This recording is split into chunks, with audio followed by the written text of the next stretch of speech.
नमस्कार दोस्तों, राधे राधे, हरे कृष्णा। चीकोज रेसिपीज में एक बार फिर से आप सबका स्वागत है।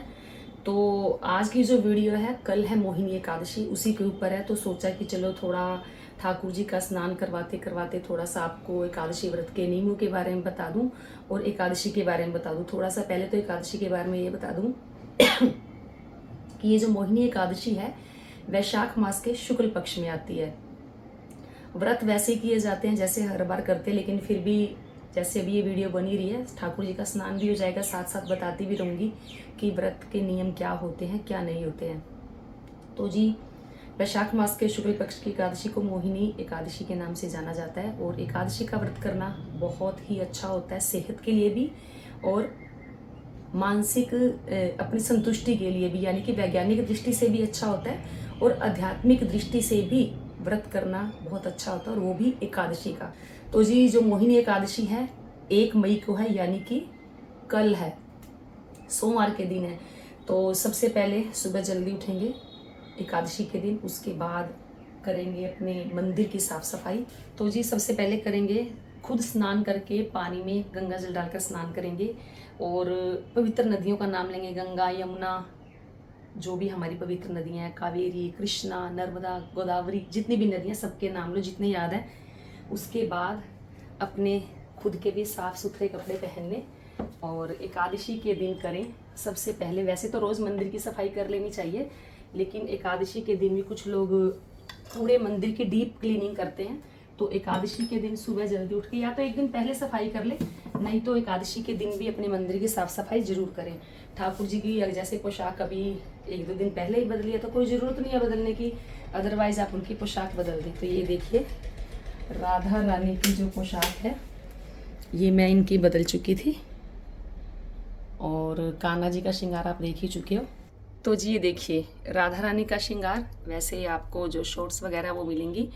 तो जी, ये जो पोशाक है ये भी बुटीक से डिज़ाइनर पोशाक बनकर आई है, और आगे आगे भी पोशाकें बनती रहेंगी। ये देखिए पूरी डिज़ाइनर ड्रेस है और ठाकुर जी का श्रृंगार। बाकी रील्स वगैरह आप लोगों को मिलेगी ही। तो जी, श्रृंगार ठाकुर जी का दिखा दिया, लेकिन वीडियो के अंत में भी आपको राधा रानी और ठाकुर जी का श्रृंगार देखने को मिलेगा। मतलब कि पूरी अकेले की जो वीडियो वो मिलेगी।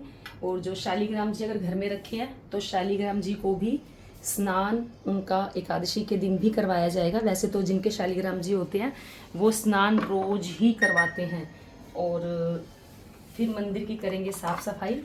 मंदिर की साफ सफाई करने के बाद जो ठाकुर जी के पूजा के बर्तन हैं वो साफ करेंगे, क्योंकि पूजा के बर्तन सुबह पूजा करते हो तो वो भी साफ होने चाहिए। अगर रात को आरती करते हो तो उस दौरान भी बर्तन जो है साफ होने चाहिए। और ये है पानी, साफ पानी ठाकुर जी के सामने रखने के लिए, तुलसी वाला। तो ये पानी भी आप उनके पास रख दें। और तुलसी जैसे कि तुलसी तो जैसे कि कहते हैं कि एकादशी को तुलसी दल नहीं तोड़ना चाहिए, तो जैसे मेरी मम्मी ने मुझे बताया कि एकादशी के दिन तुलसी तोड़ी जा सकती है। द्वादशी के दिन ना तो तुलसी में जल देना चाहिए और ना ही तुलसी जी में ना ही तुलसी तोड़नी चाहिए। तो एकादशी के दिन आप तोड़ सकते हो ठाकुर जी के भोग के लिए, बोल करके ठाकुर जी के भोग के लिए तुलसी नहीं है तो मुझे चाहिए, तो वो आप ले सकते हो। जैसे आज संडे है और तुलसी आपने आज भी नहीं तोड़ी, क्योंकि संडे को तोड़ी नहीं जाती है, और जो मंडे है मंडे को एकादशी है। तो ये देखिए, ये जो पुराना तुलसी का पत्ता होता है इसे निकाल कर धोकर दोबारा से हम इसे 10 दिन तक भी ठाकुर जी के भोग के लिए यूज कर सकते हैं। तो अब करवाएंगे ठाकुर जी को स्नान। ठाकुर जी के स्नान के लिए पानी ले लिया, पानी के अंदर आप गंगा जल डालो, इत्र डालो। वैसे भी चंदन यात्रा चल ही रही है, आप कुछ भी डालकर फिर पंचामृत से भी स्नान करवा सकते हैं ठाकुर जी को। और बाल गोपाल हैं जो आपके पीतल के छोटे विग्रह हैं, उनको भी आप पंचामृत से स्नान करवा सकते हैं एकादशी के दिन। शालीग्राम जी हैं, इनका रोज स्नान होता है, तो इन्हें भी आप एकादशी के दिन स्नान करवाएं। तो फिर आ जाती है बात है चंदन की। ये चंदन वही जो मैंने दोबारा घोल लिया था, वो पहले वाला ख़त्म हो गया था, तो चंदन भी इनके यही लगाएंगे और ठाकुर जी को करवाएंगे फिर उसके बाद स्नान। तो स्नान करवाने के बाद आप उनको कोई भी पोशाक पहना सकते हैं, पीले रंग की, लाल रंग की। वैसे कहते हैं कि ठाकुर जी को जो पीला रंग है वो बहुत पसंद होता है, यानी कि पीताम्बरी रंग उन्हें बहुत अच्छा लगता है। तो उनको आप पीताम्बरी रंग पहनाए, पीला रंग पहनाए, या जो वार के हिसाब से भी पहना सकते हैं। जैसे ठाकुर जी को मैं वार के हिसाब से भी पोशाक जो है पहना देती हूँ। सोमवार को अलग, मंगलवार को अलग, बुधवार को अलग, उसी हिसाब से आप उनको पोशाक पहना सकते हैं।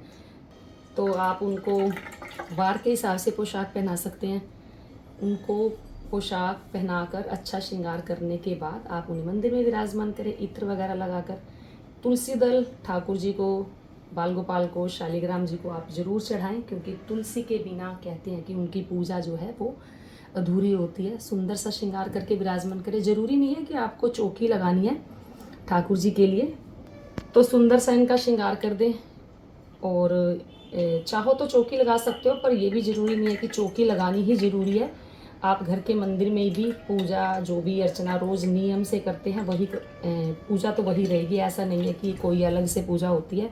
हाँ, ये है कि अगर व्रत होता है तो हम एकादशी की कथा सुन लेते हैं, और थोड़ी सी कुछ लोग माला जाप हमेशा ही करते हैं। वैसे मानसिक गिन के माला करने से बेहतर है कि आप मानसिक जाप ज़्यादा से ज़्यादा करें।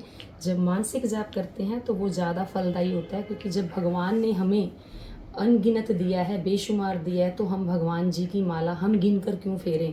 जब उसने अनगिनत दिया है तो हम उसका नाम भी बिना गिने ही लेंगे। तो मैं तो कोई माला जाप नहीं करती हूँ। मैं अपने मन ही मन में ठाकुर जी की जो भी जाप करना होता है, मैं वो उनका ठाकुर जी का जाप कर लेती हूँ।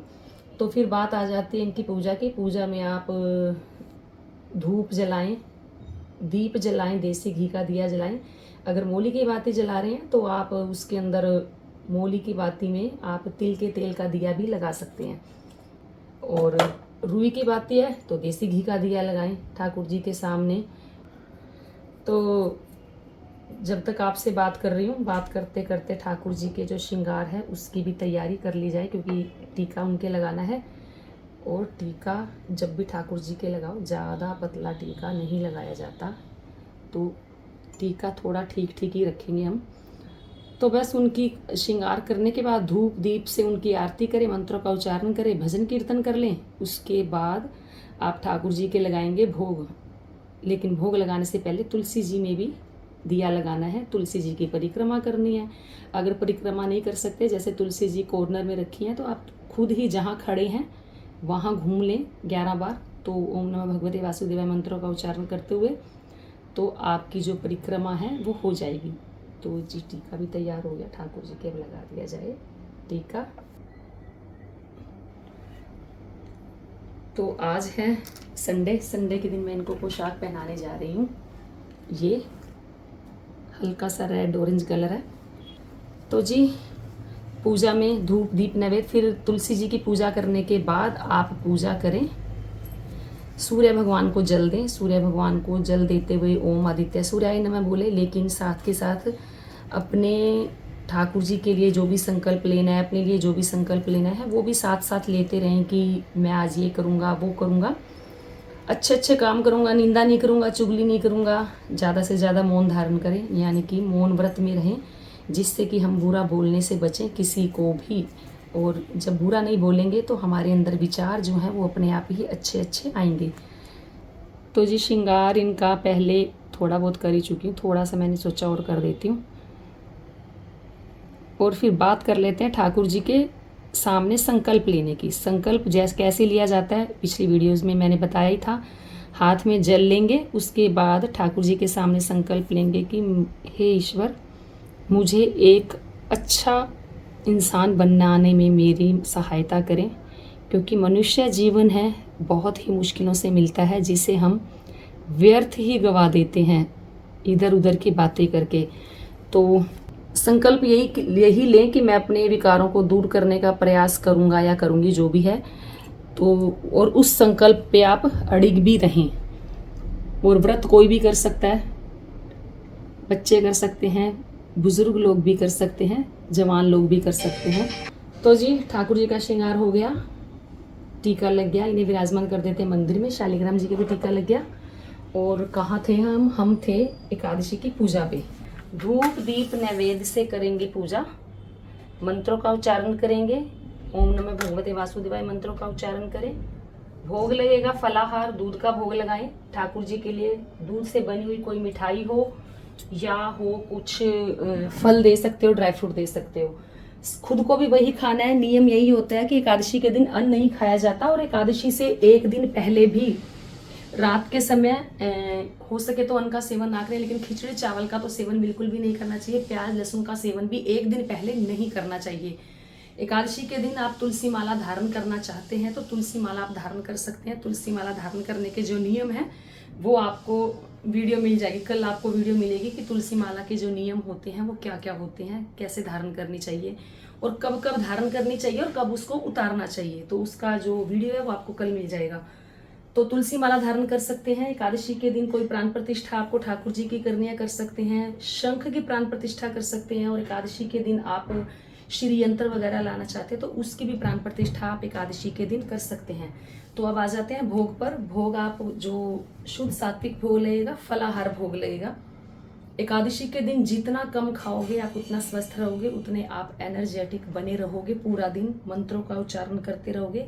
हो सके तो एकादशी के दिन ध्यान जरूर करें। वैसे तो ध्यान आपको रोज करना ही चाहिए, चाहे 5 मिनट करो चाहे आधा घंटा करो, लेकिन ध्यान में आप जरूर बैठे, क्योंकि हमें अपने आप को खोजना है। हम कौन है, कहाँ से आए हैं, और हमारी जो ये यात्रा चल रही है मनुष्य जीवन में, जो हम यात्रा कर रहे हैं उसका हमारा पर्पस क्या है। क्योंकि जो ईश्वर है हमें इस धरती पर नहीं भेजता है बिना किसी कारण के, कोई ना कोई कारण है तभी उसने हमें इस धरा पर भेजा हुआ है, क्योंकि हम उसके लिए स्पेशल हैं। तो हमेशा मन में ये विचार रखें कि मैं बहुत स्पेशल हूँ। इससे आप पॉजिटिव रहोगे और हमेशा आनंद में रहोगे। तो फिर बात कर लेते हैं आरती की। आरती करेंगे, भोग लगाएंगे और दान जरूर दे, फलाहार दान दे और दूध का दान दे दक्षिणा सहित। संध्या के समय भी आरती करें, भजन करें, कीर्तन करें। और जो भोग में आप सरसों का तेल नहीं खा सकते हो और राइस ब्रैन ऑयल नहीं खा सकते हो, सोयाबीन का तेल नहीं खा सकते हो एकादशी के दिन।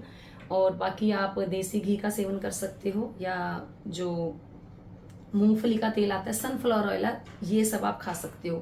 कहते हैं कि सामा के चावल नहीं खाने चाहिए, कुछ लोग खा लेते हैं, ये अपनी अपनी इच्छा। अगर आपका मन करता है तो सामा के चावल बनाकर खा सकते हो, अगर इच्छा नहीं करती तो आप नहीं भी खा सकते हो। आलू खा सकते हो, दही खा सकते हो, लेकिन जो भी खाएं नमक एक ही टाइम खाएं। लेकिन बाकी जो भी करें अपने शारीरिक सामर्थ्य के अनुसार ही व्रत करें। ऐसा ना हो कि सोचें कि मैम ने बोला कि हमने खाना नहीं है और कम खाएंगे तो बीमार भी हो जाएंगे, भजन भी नहीं होगा, पूजा भी नहीं होगी, स्वास्थ्य खराब होगा, वो अलग से। ये होती है आदत डालने की बात। अगर 15 दिन में एक बार व्रत करते हैं, कम खाते हैं, तो हमारा पूरी बॉडी डिटॉक्स हो जाती है, जिससे हम थोड़ा स्वस्थ हो जाते हैं। बाकी तो रोज के नियम होते हैं, वो धीरे धीरे आपको पता ऐसे ही वीडियो के जरिए चलता रहेगा। तो संध्या के समय भी आरती करें, खुद के मुंह हाथ धोकर फिर आरती करें ठाकुर जी की। संध्या के समय कोई फल का भोग लगा दे, रात्रि के समय इनको दूध का भोग जरूर लगाकर उनके सुलाएं। तो ये थी बिल्कुल साधारण सी सरल सी दिनचर्या। ये नहीं कि आपको फूल चढ़ाने ही चढ़ाए, नहीं, फूल चढ़ाने हैं, श्रद्धा के चढ़ाएं, अपने भावों के फूल चढ़ाएं, क्योंकि भगवान भाव के भूखे हैं, ना कि आपके पकवान के भूखे हैं। आप किस भाव से चढ़ा रहे हो, किस भाव से क्या काम कर रहे हो, क्योंकि वो हमारे अंदर बैठे हैं, विराजमान हैं। चित्रगुप्त जी जो चित्र बना रहे हैं गुप्त रूप से, तो वो देख रहे हैं। तो सिर्फ उसी को ध्यान रखें कि मेरा ईश्वर मेरे अंदर आत्मा के रूप में बैठा है, वो मुझे लगातार देख रहा है कि मैं क्या कर रहा हूँ, क्या नहीं कर रहा हूँ। हम सबसे छुपा लेंगे लेकिन अपने प्रभु से नहीं छिपा सकते।